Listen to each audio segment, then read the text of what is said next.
மகாபாரதத்திலே துரோணாச்சாரியார். இவர் பஞ்சபாண்டவர்களுக்கும் கௌரவர்களுக்கும் தனுர்விதியை கற்றுக் கொடுத்த ஆச்சாரியர். இவரை வஞ்சகத்தால் வீழ்த்தி விடுகிறார்கள் பஞ்சபாண்டவர்கள். திரௌபதியின் அண்ணன் திருஷ்டத்யும்னன் தேர்தட்டிலே ஆயுதங்கள் இன்றி யோகத்தில் அமர்ந்திருக்கும் பொழுது துரோணாச்சாரியாருடைய தலையை வெட்டி வீழ்த்தி விடுகின்றான். இதனால் கோபமடைந்த அஸ்வத்தாமன் என்ன பண்றான்? அன்றைக்கு இரவு போர் பாசறையில் உறங்கிக் கொண்டிருக்கிறார்கள் பஞ்சபாண்டவர்களுடைய பிள்ளைகள். அவர்கள் 5 பேரையும் கொன்று விடுகின்றான் இரவோடு இரவாக.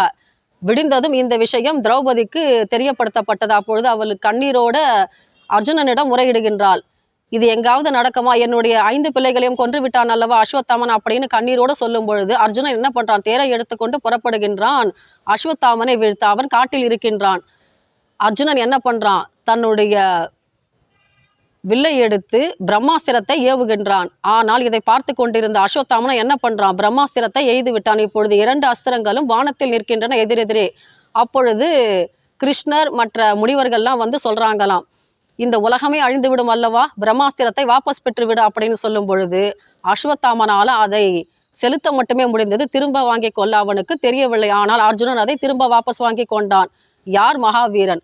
அஸ்திரத்தை எய்பவன் மட்டும் கிடையாது, அதை திரும்ப வாபஸ் வாங்கி கொள்ள தெரிந்தவன் மட்டுமே மகாவீரன். அர்ஜுனனுக்கு சவ்யசாசி என்ற சிறப்பு பட்டம் உண்டு.